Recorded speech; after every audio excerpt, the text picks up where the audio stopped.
में क्या हुआ है कि उसमें आवाज़ में कुछ प्रॉब्लम आया है। अब ये भी वीडियो रिकॉर्ड कर रहे हैं तो पता नहीं इसमें भी आवाज़ सही आएगा कि नहीं, लेकिन चूंकि आवाज़ में कुछ प्रॉब्लम है तो मैं वहीं से फिर से पढ़ा देता हूँ जहाँ से आवाज़ में दिक्कत हुआ है। तो देखिए, यूजेज ऑफ डायमेंशनल मेथड। तो देखिए बोलेंगे क्या, पहला यूज तो यही है, to check the correctness of a given equation. जैसे अगर हम बात करें कि s is equal to U T plus half A T square, तो ये इक्वेशन डायमेंशनली करेक्ट है कि नहीं। तो अगर एल एच एस में देखें तो एस है, एस का मतलब एम पे पावर 0 है ना, एल पे पावर 1 और टी पे पावर 0, यही हो गया एल एच एस। और अगर आर एच एस में देखें तो यू को बोलो क्या बोलेंगे, तो यू तो वेलोसिटी है, इनिशियल वेलोसिटी है, तो L T minus 1 dimensional equation into T plus half का तो कोई डायमेंशनल इक्वेशन होगा नहीं, एक्सेलरेशन का L T minus 2 into T पर पावर 2। तो बोलो तो ये कितना आ गया, तो एल हो गया एल पे पावर 1 प्लस एल पे पावर 1, इधर भी क्या है एल पे पावर 1, तो एल पे पावर 1 इज इक्वल टू, मतलब इन दोनों डायमेंशन को क्या बोलेंगे, तो बोलेंगे एल पे पावर 1 ही है। कहने का मतलब एल प्लस एल 2l थोड़ी ना हो जाएगा।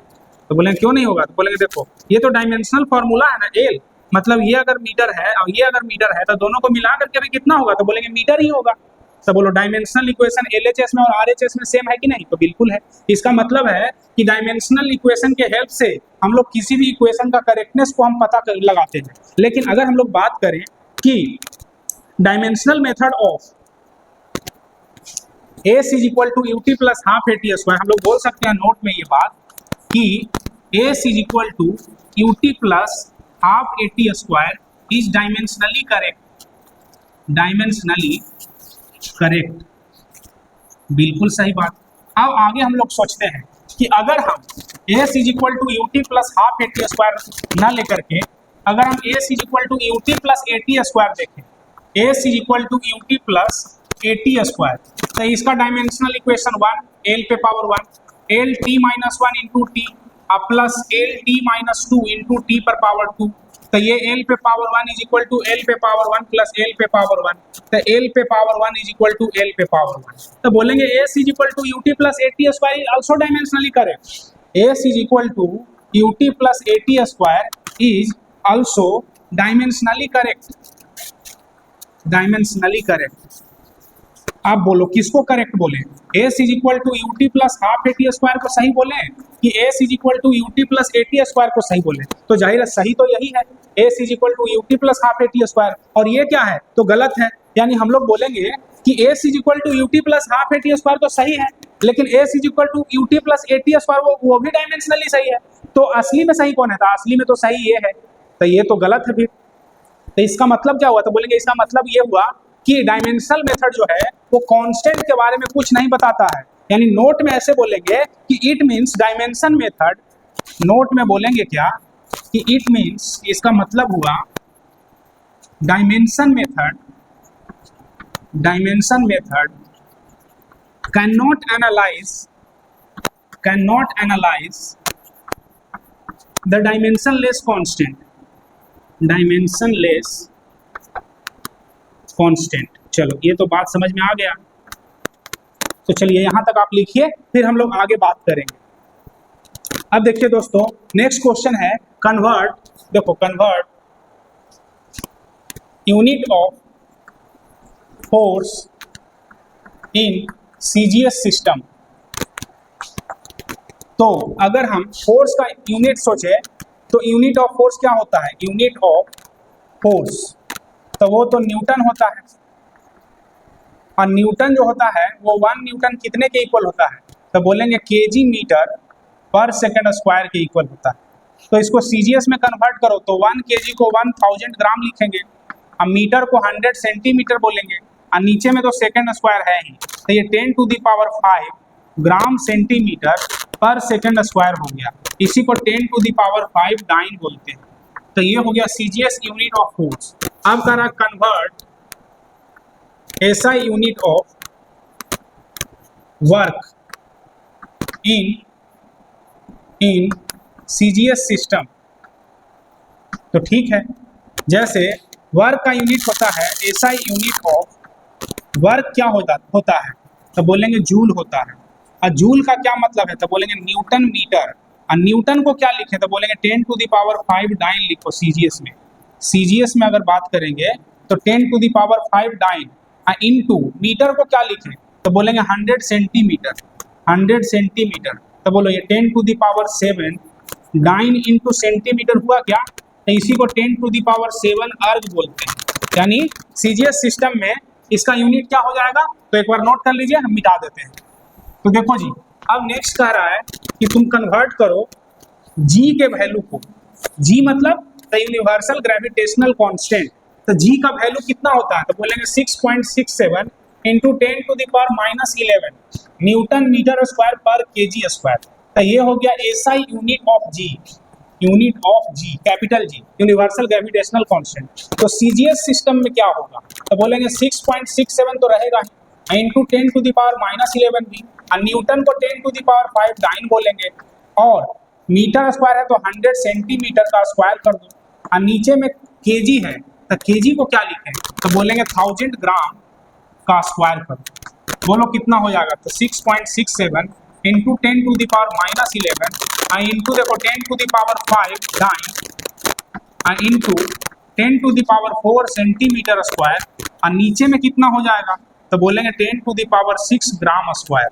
देखो तो 10⁶ से 10⁵ यहाँ से 3 चला गया, तो ये 6.67 इंटू 10⁻⁸ हो गया क्या, और डाइन सेंटीमीटर स्क्वायर पर ग्राम स्क्वायर।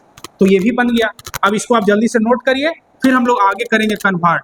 तो देखो जी, अगला जो क्वेश्चन है उसमें कह रहा है कि जैसे 72 किलोमीटर पर आवर को मीटर पर सेकंड में कन्वर्ट करो, तो 72 इंटू किलोमीटर को लिख दो 1000 मीटर, आवर को 3600 सेकेंड, 0 से 0 0 से 0 कट गया, ये 18 और ये 5, तो 72 इंटू 5/18, 18 चौके 72, तो ये 20 मीटर पर सेकेंड हो गया क्या। तो जाहिर है इसमें तो कोई दिक्कत होगा नहीं, इसको आप जल्दी से नोट करिए, फिर हम लोग आगे पढ़ते हैं। तो देखिए दोस्तों, आगे जो है वो ये कह रहा है कि 10 किलो पास्कल को तुम कन्वर्ट करो सीजीएस यूनिट में। Convert P = 10 kilo pascal into CGS system. तो कैसे कन्वर्ट करें, तो बोलेंगे P = 10 इंटू 10⁻3, अब पास्कल होता है न्यूटन पर मीटर स्क्वायर, तो ये हो गया एसआई यूनिट। अगर सीजीएस में बात करेंगे तो प्रेशर को लिख सकते हैं, P मतलब समझ रहे हो ना, प्रेशर है यहाँ पे, P किसको बोल रहे हैं, तो चलो ब्रैकेट में लिख भी देते हैं, प्रेशर को बोल रहे हैं। तो प्रेशर होता है ना फोर्स पर यूनिट एरिया, तो न्यूटन पर मीटर स्क्वायर। बोलो जल्दी से क्या हो जाएगा, तो बोलेंगे 10⁴, न्यूटन को लिख दो 10⁵ डाइन, अब पर मीटर स्क्वायर है तो सेंटीमीटर में बदलेंगे तो 100 सेंटीमीटर का whole square.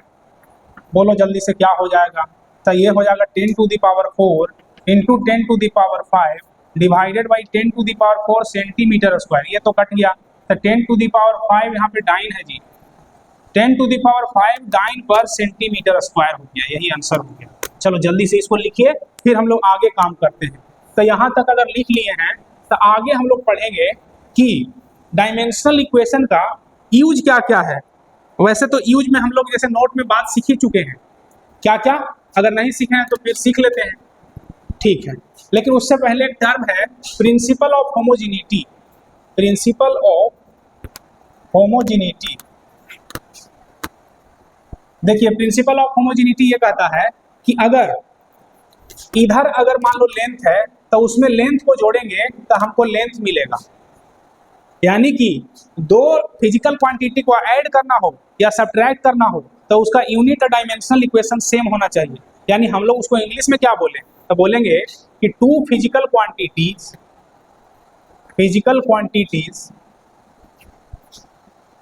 Can be added or subtracted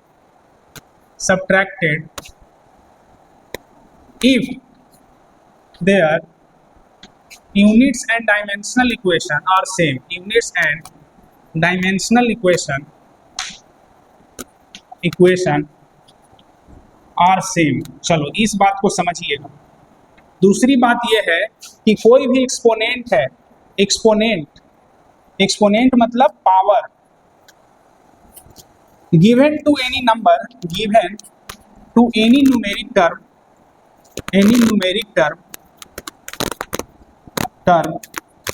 is always unitless and dimensionless, unitless and dimensionless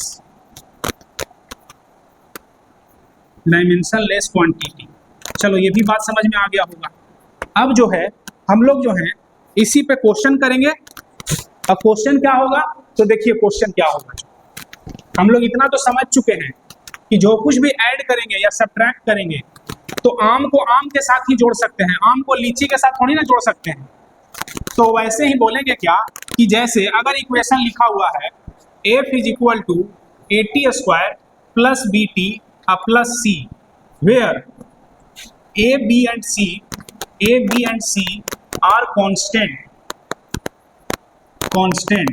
और F किसको बता रहा है, तो फोर्स को। उसी तरह से T किसको बता रहा है, तो टाइम को। तो कह रहा है right units and dimensional equation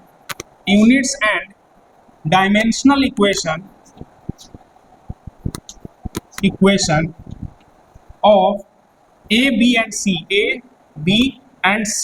तो ठीक है, कैसे बनाएं, तो बोलेंगे देखो इन तीनों को ऐड किया गया है और ये इसके बराबर है, तो तीनों जो है वो सेम यूनिट डायमेंशन का होगा। तो ये जो इसका डायमेंशन अगर सेम है तो इसका भी डायमेंशन सेम है, मतलब कि इसका डायमेंशन, इसका डायमेंशन, इसका डायमेंशन, इसका डायमेंशन, सबका डायमेंशनल इक्वेशन क्या है, सेम है। डायमेंशनली सब इक्वल है। तो चलो हम लोग बोल सकते हैं कि डायमेंशनली F जो है वो किसके इक्वल है, तो बोलेंगे AT स्क्वायर के। तो A किसके इक्वल हो जाएगा, तो F बाई T स्क्वायर। तो यूनिट ऑफ A क्या हो जाएगा, यूनिट ऑफ A तो बोलेंगे न्यूटन पर सेकंड का स्क्वायर। तो बोलो डायमेंशनल इक्वेशन ऑफ A क्या हो जाएगा, तो बोलेंगे MLT-2 और नीचे में T पर पावर 2। तो बोलो तो ये हो गया MLT पर पावर -4 हो गया क्या। अब उसी तरह से बोलेंगे क्या कि डायमेंशनली क्या बोलेंगे, तो बोलेंगे F जो होगा वो BT के इक्वल होगा। तो बोलो B किसके इक्वल, तो F बाई T। तो यूनिट ऑफ B क्या होगा, यूनिट ऑफ B क्या होगा, तो बोलेंगे न्यूटन पर सेकेंड। बोलो तो डायमेंशनल इक्वेशन ऑफ B क्या होगा, डायमेंशनल इक्वेशन ऑफ B तो बोलेंगे न्यूटन का तो MLT-2 होता है और नीचे में T है तो MLT-3 हो जाएगा। अब देखो बोलेंगे डायमेंशनली F जो होगा वो C के इक्वल होगा। तो यूनिट ऑफ C क्या होगा, तो बोलेंगे न्यूटन होगा। तो डायमेंशनल इक्वेशन ऑफ C क्या होगा, डायमेंशनल इक्वेशन ऑफ C तो बोलेंगे MLT-2 जो फोर्स का होता है वही हो जाएगा डायमेंशनल इक्वेशन। तो चलो यहाँ तक आप लिखो। देखो जी नेक्स्ट क्वेश्चन है V is equal to A by T square plus B into P plus C by W, W मतलब वर्क। अब देखो कह रहा है where A, B and C are constant, right? Units and dimensional equation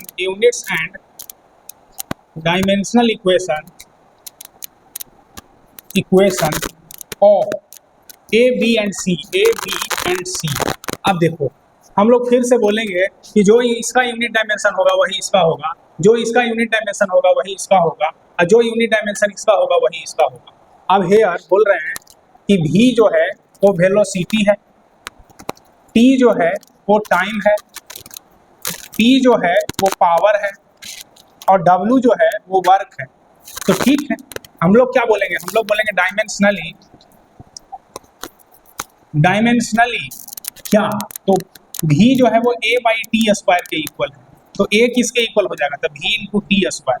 तो unit of A क्या होगा, unit of A तो बोलेंगे V का तो मीटर पर सेकंड होता है इंटू सेकंड स्क्वायर। तो 1 सेकंड से 1 सेकंड कट गया तो मीटर इंटू सेकंड। तो डायमेंशनल इक्वेशन ऑफ A क्या होगा, तो बोलेंगे मीटर का तो L हो गया और T L इंटू T।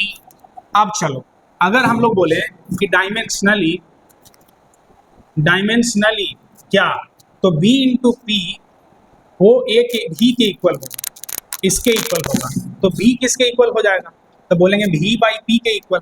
तो यूनिट ऑफ B क्या होगा, यूनिट ऑफ B क्या होगा, तो V का तो मीटर पर सेकंड होता है। अब पावर का क्या होता है, तो जूल पर सेकंड।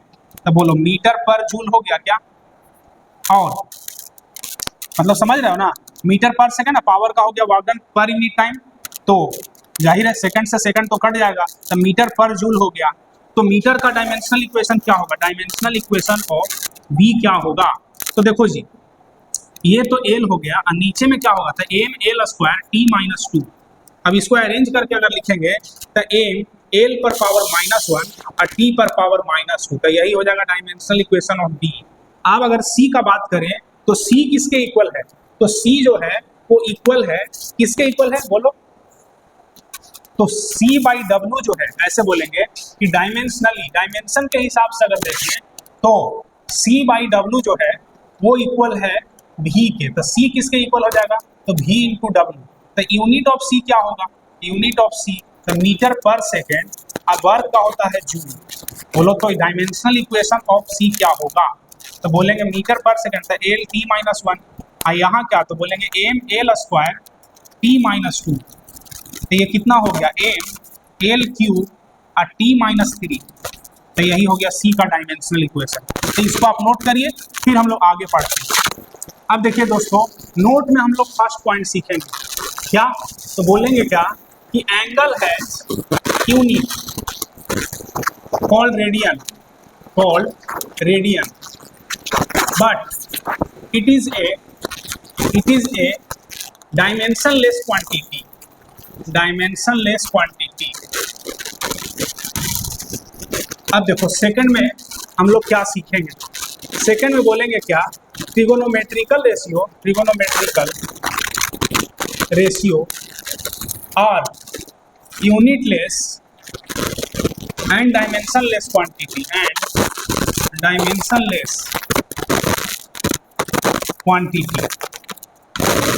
जैसे कि साइन थीटा है ना, sine theta, cos theta, tan theta, ये सब जो भी है वो डायमेंशनलेस क्वांटिटी।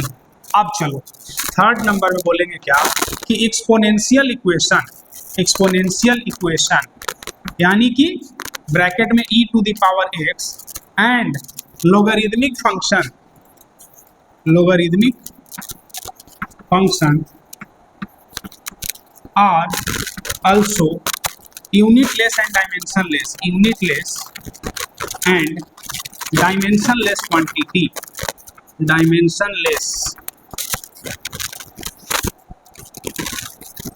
quantity, ठीक है, मतलब e का वैल्यू वैसे 2.71 होता है, e to the power x है तो उसका कोई डायमेंशन नहीं होगा, और log x का कोई भी डायमेंशन नहीं होगा।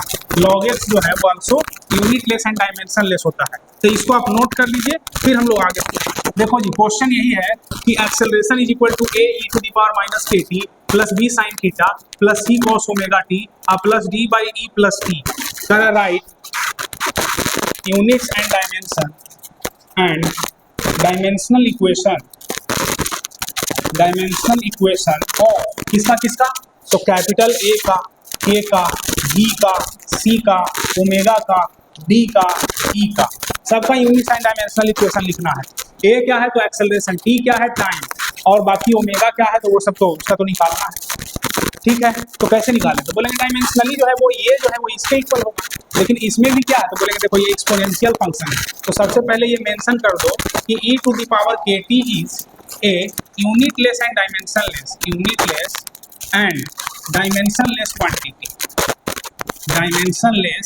क्वांटिटी। तो सोचो तो हम लोग बोल सकते हैं कि डायमेंशनली तब क्या होगा, तो बोलो डायमेंशनली जो है वो a capital A small a के इक्वल हो जाएगा, तो यूनिट ऑफ कैपिटल A क्या होगा, तो बोलेंगे एक्सेलरेशन का क्या होता है मीटर पर सेकेंड स्क्वायर, तो dimensional equation of capital A क्या होगा, तो बोलेंगे एल टी माइनस 2, यही हो जाए। तो पहला क्वेश्चन तो बन गया। अब देखो ये जो पावर है kt is also unitless and dimensionless, kt जो है is also unitless and dimensionless quantity. Power जो होता है वो भी डायमेंशनलेस होता है, तो बोलेंगे kt is equal to 1, dimensionless है मतलब 1 है, तो बोलो k क्या हो जाएगा, तो 1 बाई टी, तो यूनिट ऑफ k क्या होगा, तो बोलेंगे 1 बाई सेकेंड या सेकेंड इनवर्स तो डायमेंशनल इक्वेशन ऑफ के क्या होगा, तो बोलेंगे टी पर पावर -1, यही हो जाएगा डायमेंशनल इक्वेशन। तो चलो अब जल्दी से जो है इस क्वेश्चन को हम मिटा देते हैं, अब बाकी आगे का क्वेश्चन हम करते हैं।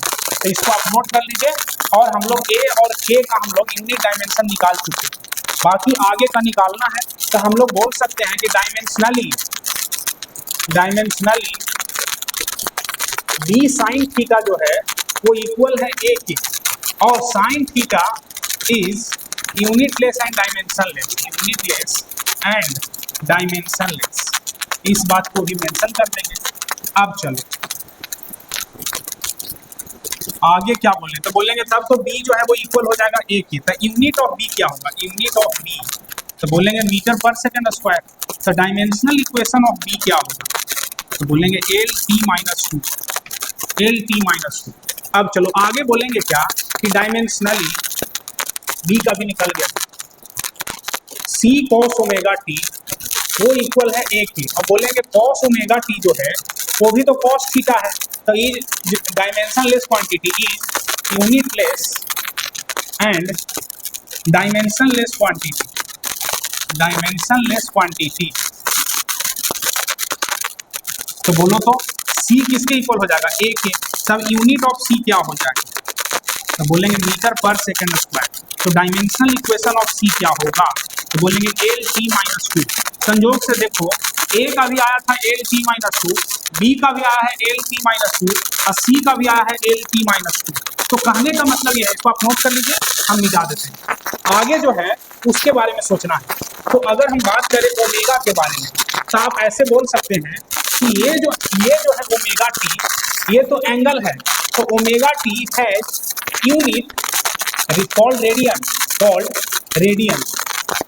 एंगल का यूनिट तो होता है लेकिन डायमेंशनलेस क्वांटिटी होता है, but it is a dimensionless quantity. ठीक बात। तो आगे क्या सोचें, तो बोलेंगे ओमेगा टी उसका यूनिट क्या हो जाएगा, तो रेडियन। अब चलो टी क्या होगा, या ओमेगा क्या होगा, तो बोलेंगे रेडियन पर second, radian per unit time. तो यूनिट ऑफ ओमेगा क्या होगा, तो बोलेंगे यूनिट तो हो जाएगा रेडियन पर सेकेंड। तो बोलो डायमेंशनल इक्वेशन क्या होगा, तो बोलेंगे अगर डायमेंशनल इक्वेशन ऑफ ओमेगा लिखना चाहते हो तो रेडियन का तो कोई डायमेंशन होता नहीं है, हाँ सेकंड का होता है। तो बोलेंगे टी पर पावर -1। तो यही हो जाएगा ओमेगा का डायमेंशनल इक्वेशन। तो ओमेगा का भी निकाल लिए। अब हम लोग बात करते हैं कि डी और ई का कैसे निकालें। तो देखो हम लोग बोल सकते हैं कि ई प्लस टी है, यानी टी में ई को जोड़ा गया है, यानी जाहिर है ये दोनों डायमेंशनली इक्वल होगा। तो हम लोग बोल सकते हैं कि डायमेंशनली वो ई जो होगा वो टी के इक्वल होगा। तो यूनिट ऑफ ई क्या होगा, तो बोलेंगे सेकेंड होगा, और डायमेंशनल इक्वेशन ऑफ ई क्या होगा, तो बोलेंगे टी पर पावर 1 होगा। अब चलो देखो जी, ये भी कह सकते हो कि डायमेंशनली ये वाला जो टर्म है वो ए के इक्वल है। तो हम लोग तो ये भी कह सकते हैं कि डायमेंशनली ए जो है वो इक्वल है D divided by E plus T के। इसको क्रॉस मल्टीप्लीकेशन अगर हम कर दें तो क्या आएगा, सोच के बताइए।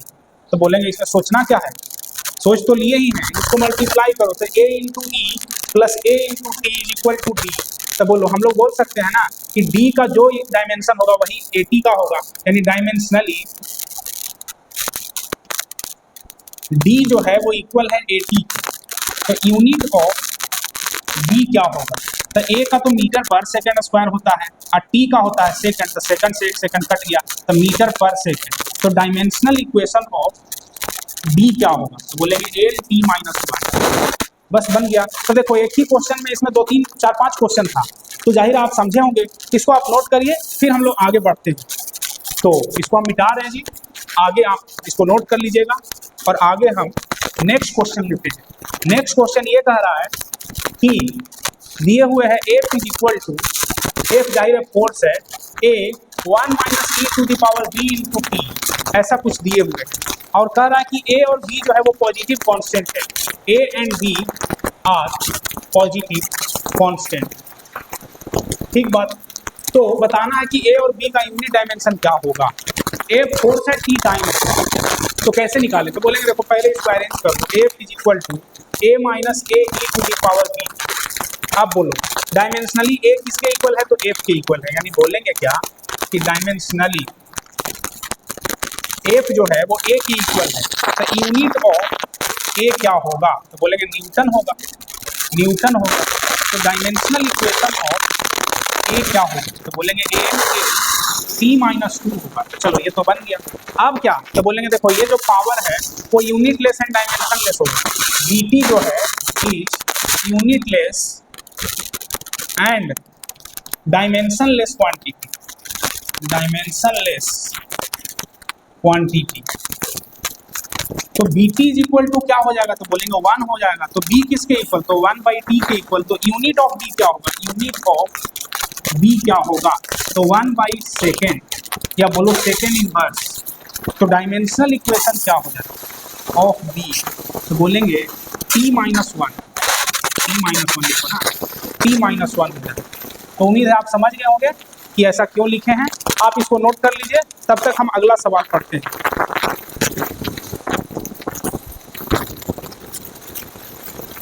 चलो हम थोड़ा देख लेते हैं कि वीडियो सही आ रहा है कि नहीं। तो देखिए दोस्तों, नेक्स्ट क्वेश्चन है, कह रहा है कि an object of mass A move with acceleration a for time t, it covers displacement s, power exerted by the applied force e। तो देखो इसको डायमेंशनल इक्वेशन से बना सकते हैं, कैसे, तो बोलेंगे पावर का डायमेंशन क्या होता है, तो पहले पावर होता क्या है, तो वर्क अपॉन टाइम होता है। अब वर्क का डायमेंशन होता है m_l² T-2 divided by T, तो ये हो जाएगा m_l² T-3। देखो ये जो डायमेंशनल इक्वेशन है, अब इससे मैच करा लो किसी से भी। एक तो मेथड ये है और दूसरा मेथड क्या है, तो बोलेंगे दूसरा मेथड आप ऐसे सोचो कि पावर होता क्या है, तो वर्क अपॉन टाइम। अब वर्क क्या होता है, तो बोलेंगे force into displacement upon time. अब फोर्स क्या होता है, तो बोलेंगे mass into acceleration into displacement divided by time. तो जो ऑप्शन ये होगा वही सही हो जाएगा। दूसरा ये बात कि पावर अपॉन टाइम है, तो टाइम तो नीचे होना चाहिए, तो नीचे में टाइम देखो इन दोनों ऑप्शन में नहीं है, तो ये दोनों ऑप्शन तो नहीं होगा, यानी ये दोनों ऑप्शन हो सकता है। तो बोलेंगे टाइम तो नीचे है, लेकिन फोर्स डॉट डिस्प्लेसमेंट अगर करेंगे तो mass into acceleration into displacement, यानी m_a ऊपर होना चाहिए और सिर्फ t नीचे होना चाहिए। तो बोलो कौन सा ऑप्शन सही है, तो बोलेंगे सेकंड ऑप्शन सही है, यानी कि हमारा सेकंड ऑप्शन सही हो गया। तो इस क्वेश्चन का जवाब जो है आप लॉजिकली भी दे सकते थे, और नहीं तो आप अगर डायमेंशनली इसको मिला सकते थे तो उसको मिला करके भी आंसर आप दे सकते थे, और नहीं तो अगर फॉर्मूला याद है तो फॉर्मूला से भी दे सकते थे। अब देखिए नेक्स्ट जो क्वेश्चन है उसमें कह रहा है कि f is equal to f0 sin omega t। कह रहा है f0 और ओमेगा का यूनिट डायमेंशन बताओ, right units and dimensional equation of f0 and omega. तो कुछ लोग इसको W पढ़ लेता है, वो W नहीं है, ओमेगा है, और ओमेगा टी दोनों मिल करके एंगल है। वो सब समझ में आएगा कि आखिर ये एंगल आया कैसे, लेकिन अभी नहीं, फिलहाल जाहिर है उसको पढ़ने के लिए अल्टरनेटिंग करंट वगैरह पढ़ना पड़ेगा। हम लोग इतना तो कह सकते हैं कि साइन ओमेगा टी का कोई यूनिट डायमेंशन नहीं होगा, यानी sine omega T is unitless and dimensionless quantity. तो होगा क्या, तो बोलेंगे कि डायमेंशनली f0 जो होगा वो f के इक्वल होगा। तो यूनिट ऑफ f0 क्या होगा, तो बोलेंगे न्यूटन होगा।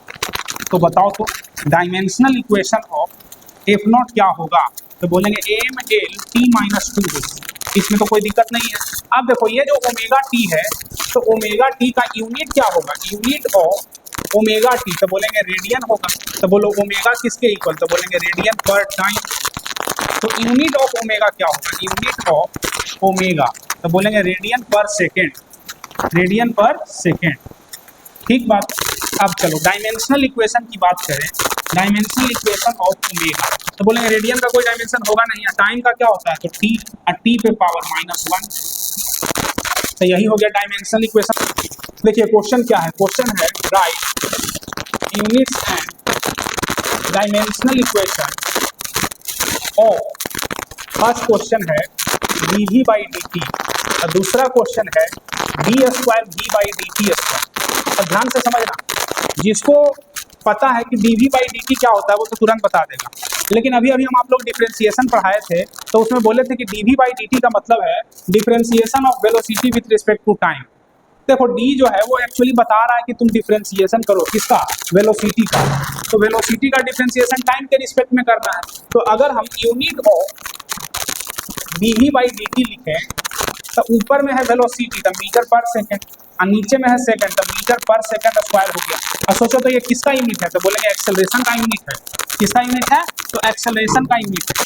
अब थोड़ा सोचो, वैसे भी याद करो जब पहले पढ़ा होगा तो rate of change of velocity acceleration होता है, तो ये स्मॉल चेंज इन वेलोसिटी के बारे में बता रहा है तो वो भी एक्सेलरेशन ही होगा। तो dimensional equation of dv by dt क्या होगा, dimensional equation of dv by dt क्या होगा, तो बोलेंगे एल टी माइनस 2।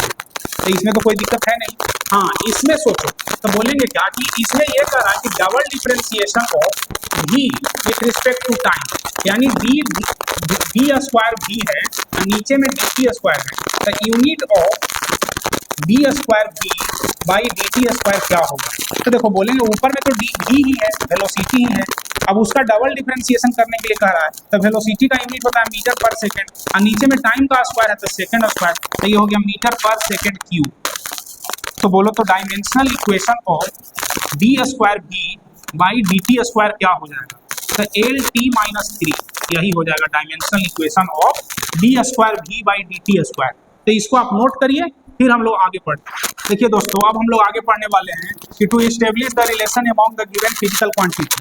तो ये क्या है, तो इसमें हम लोग क्वेश्चन करेंगे तो बिल्कुल समझ में आ जाएगा। फर्स्ट क्वेश्चन ये है कि time period of simple pendulum, simple pendulum आप जानते होंगे किसको बोलते हैं, depends upon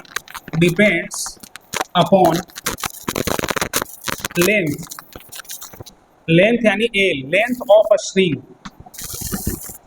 and acceleration due to gravity, acceleration due to gravity यानी g। तो टाइम पीरियड किस पे डिपेंड कर रहा है, तो एक्सेलरेशन पे, ड्यू टू ग्रेविटी और लेंथ पे। तो कह रहा है कि find relation between t l and g, find relation between t l and जी। तो कैसे बनाएं, तो थोड़ा सोचिए। टाइम पीरियड जो है जैसे सिंपल पेंडुलम जो है वो यही है, ठीक है, यही लेंथ एल है, तो जाहिर है ये जो है वो इस तरह से ऑसिलेट कर रहा है और ये जो इसका टाइम पीरियड है, टाइम पीरियड का मतलब होता है यहाँ से यहाँ बॉल गया फिर यहाँ आया फिर अपने एक्सट्रीम पे गया फिर अपने मीन पे आया, तो एक टाइम पीरियड हुआ। तो टाइम पीरियड जो है वो डिपेंड कर रहा है लेंथ पे और जी पे। तो लेंथ पे पावर कितना है, तो मान लो x और जी पे पावर कितना है, तो चलो y मान लेते हैं। तो t को क्या लिखे, तो बोलेंगे m पर पावर 0, l पर पावर 0 और t पर पावर 1। एक मिनट, अब जो है इसको लिख दिए और आप इसको लिख सकते हैं कि t is equal to k l to the power x g to the power y।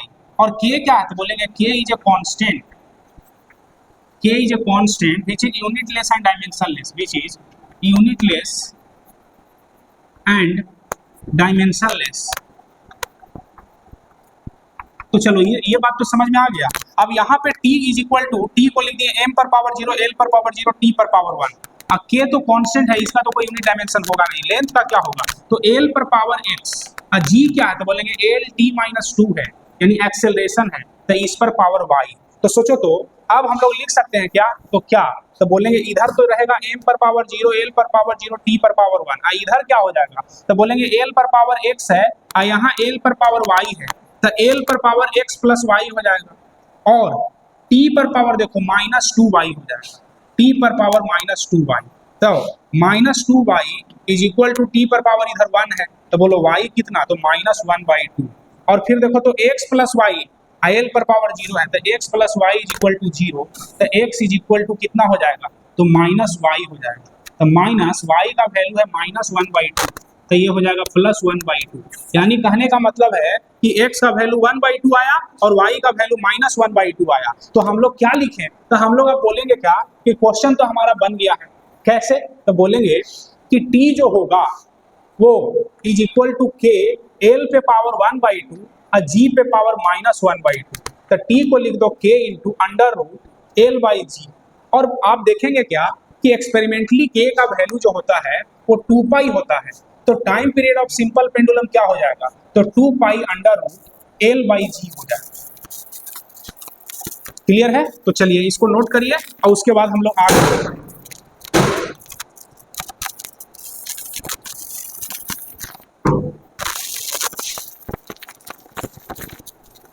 इसको नोट किया जाए, फिर हम लोग आगे पढ़ेंगे। तो देखिए दोस्तों, हम लोग जो है आगे पढ़ने वाले हैं, उसमें क्वेश्चन ये है कि power exerted by force F, power यानी P exerted by force F depends upon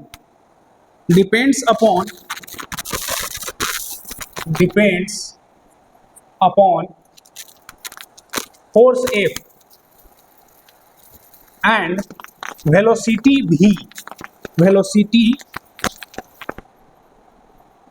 V, establish the relation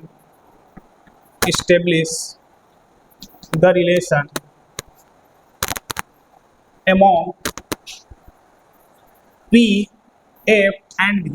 तो कैसे बनाएं? तो बोलेंगे देखो पावर जो है वो डिपेंड कर रहा है F एंड V पे, तो F पे पावर X, V पे पावर Y दे दो, और P इज इक्वल टू क्या लिख सकते हो, तो K F पे पावर X, V पे पावर Y। पावर का डायमेंशनल इक्वेशन लिखो, तो M L पे पावर कितना हो जाएगा, तो L पे पावर 2 हो जाएगा और T पे पावर -3 हो जाएगा। F के लिए लिखो तो M L T -2 हो जाएगा, इस पे पावर X, K का तो कोई यूनिट डायमेंशन होगा नहीं। अब V का होता है L T -1 पे पावर Y। अब देखो इसको ऐसे लिख दो, M पे पावर 1, L पे पावर 2, T पे पावर -3 और M पे पावर कितना, तो X, L पे पावर कितना, तो X प्लस Y, और T पे पावर कितना, तो T पर पावर -2X है और यहाँ -Y हो जाएगा। तो गया काम। अब बोलो x इज इक्वल टू 1, तो x इज इक्वल टू 1 हो गया, और x प्लस वाई कितना, तो 2x प्लस वाई कितना, तो 2, तो x इज इक्वल टू कितना हो जाएगा, तो बोलेंगे x तो 1 है plus y is equal to 2, तो y हो गया 1, और x और y निकल गया तो बाकी कुछ करने की जरूरत है नहीं, direct power is equal to k into, देखो x का भी वैल्यू 1 है, y का भी वैल्यू 1 है, तो f पर पावर 1 और v पे भी पावर 1, तो पावर क्या हो गया, तो f इंटू v, और k का वैल्यू 1 हो जाता है एक्सपेरिमेंटली, तो बंद हो गया, इसमें तो कोई दिक्कत है नहीं, तो इसको हम मिटा देते हैं।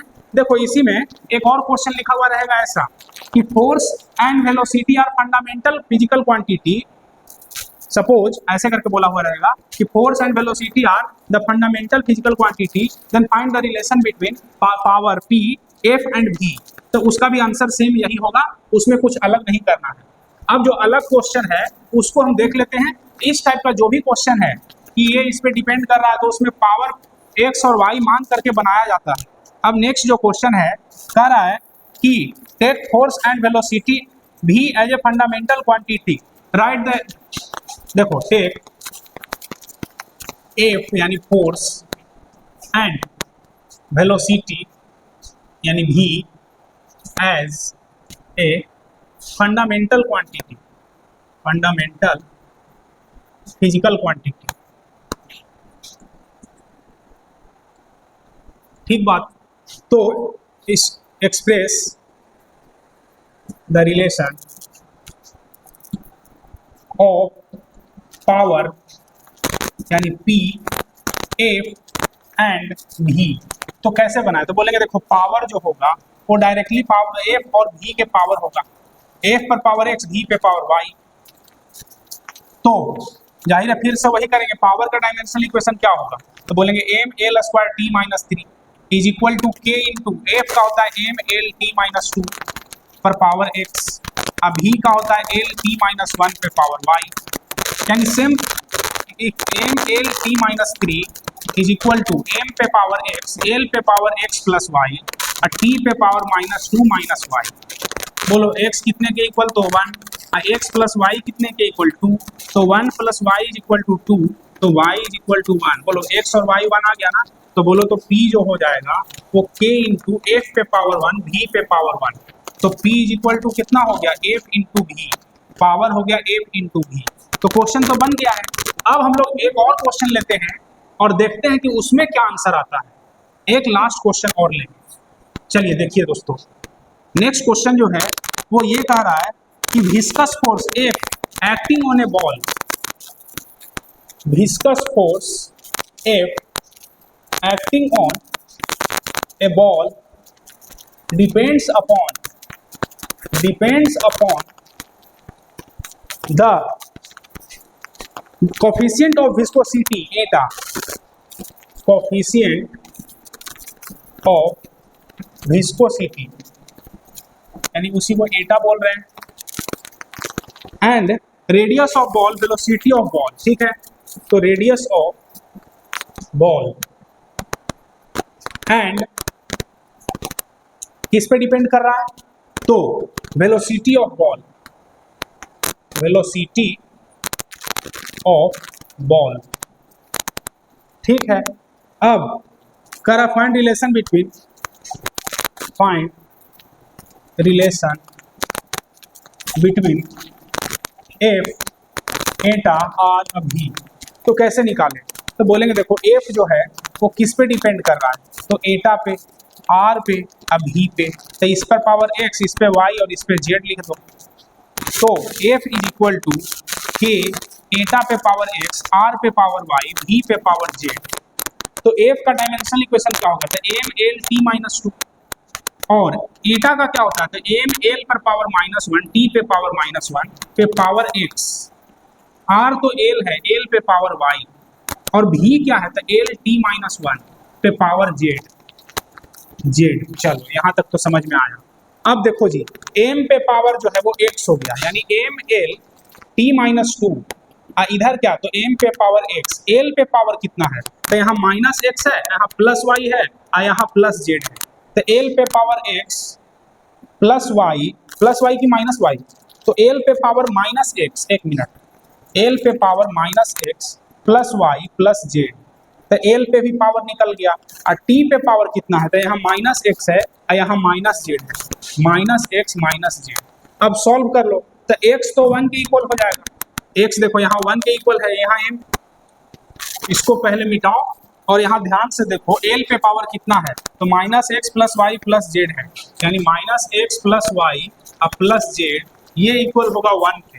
अब -x का वैल्यू 1 है, और प्लस वाई और plus z is equal to 1, तो y प्लस जेड कितने के इक्वल हो जाएगा, तो 2 के इक्वल हो जाएगा। अब सोचो -x और -z इज इक्वल टू कितना है, तो बोलेंगे -2 है, तो माइनस को कॉमन लेके x प्लस जेड लिख दो, इज इक्वल टू -2, माइनस से माइनस कट गया, तो x प्लस जेड जो है वो 2 हो गया, और x का वैल्यू कितना है 1, तो z का वैल्यू कितना हो जाएगा, तो z का वैल्यू हो जाएगा 1।